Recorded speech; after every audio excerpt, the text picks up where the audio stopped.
Comment exporter un ou plusieurs graphiques Excel directement dans un fichier PDF unique. Bonjour à tous, c'est Alex d'excelformation.fr et dans ce tutoriel, je vais vous montrer comment générer facilement des fichiers PDF à partir de graphiques positionnés sur une feuille de calcul. Nous verrons ainsi comment exporter un graphique en tant que seul contenu d'un fichier PDF ou alors comment exporter l'ensemble des graphiques contenus sur une feuille de calcul également dans un PDF unique. Alors vous trouverez très régulièrement de nouvelles vidéos sur la chaîne, alors pensez à vous abonner et surtout à activer la clochette de notification afin d'être sûr de ne manquer aucune astuce et de devenir rapidement un pro d'Excel.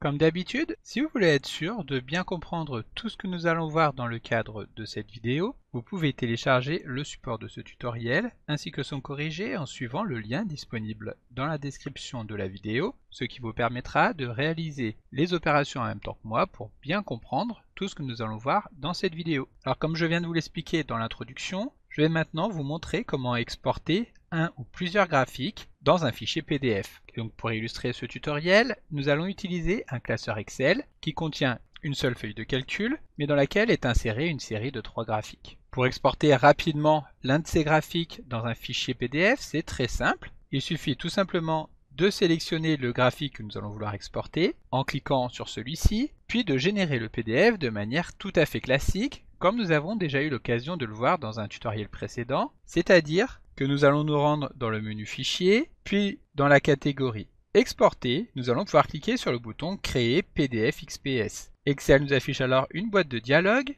dans laquelle nous allons pouvoir sélectionner le nom que nous voulons donner à notre fichier. Ici, nous allons l'appeler Mon graphique. Et ensuite, donc dans Type, nous allons pouvoir choisir le format. Ici, nous allons rester sur le format PDF. Si nous le souhaitons, nous pouvons cocher l'option Ouvrir le fichier après publication, ce qui va permettre de l'ouvrir de manière automatique lorsque le fichier sera généré, directement dans l'application qui permet d'ouvrir les PDF. Une fois que nous avons fini de paramétrer le PDF, nous pouvons cliquer sur le bouton Publier afin qu'Excel donc nous génère automatiquement le PDF et nous l'ouvre comme nous venons de le voir dans l'application. En revanche, comme vous pouvez le voir ici, que l'orientation de la page ne correspond pas à celle du graphique. Nous avons une page qui est dans un format portrait et un graphique qui est au format paysage. Il faut en effet savoir que les règles de mise en page appliquées lors de la création du PDF sont les règles de mise en page de toute la feuille de calcul. Si nous voulons personnaliser la manière dont sera généré le PDF, nous allons devoir effectuer cette modification au niveau des réglages du graphique. Donc ici, le graphique est toujours sélectionné, nous allons pouvoir nous rendre dans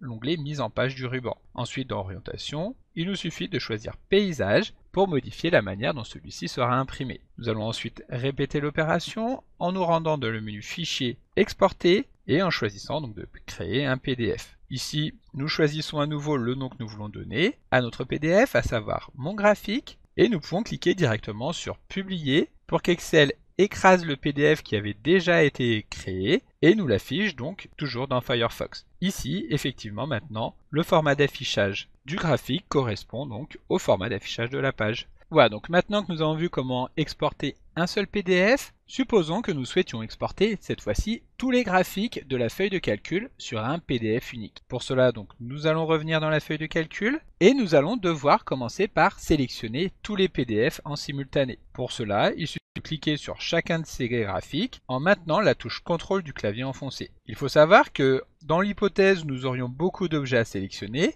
il pourrait être plus simple d'avoir directement le volet de sélection des objets qui soit affiché. Pour cela, nous allons nous rendre dans le menu Accueil et tout à droite, nous allons dérouler, rechercher et sélectionner. Ensuite, nous cliquons sur Volet de sélection, ce qui va permettre de nous présenter directement dans le volet Sélection l'ensemble des objets qui se trouvent sur la feuille de calcul. De cette manière, il sera plus simple de les sélectionner, toujours en appuyant donc sur la touche CTRL du clavier en cliquant sur chacun d'entre eux. Une fois que tous les objets ont bien été sélectionnés, nous allons pouvoir les copier en utilisant le célèbre CTRL-C qui permet donc de copier la sélection. Il ne reste plus qu'à insérer une nouvelle feuille de calcul directement dans le classeur en utilisant le petit bouton plus que nous avons en bas au niveau de la barre des onglets. Puis pour insérer les graphiques que nous venons de copier, nous appuyons maintenant sur CTRL-V. De cette manière, si nous générons un nouveau PDF en nous rendant dans le menu Fichier, Exporter, Créer PDF, nous allons pouvoir cette fois-ci choisir donc d'appeler ce PDF Mes graphiques et cliquez toujours sur le bouton publier afin de générer automatiquement le fichier PDF qui va contenir tous les graphiques que nous avons insérés sur cette nouvelle feuille de calcul. Alors ici, évidemment, étant donné qu'il n'y a aucun effort de mis sur la mise en page des graphiques, comme vous pouvez le voir, le troisième graphique va être coupé sur les deux feuilles. Il faudrait alors modifier la manière dont les graphiques sont insérés sur la feuille de calcul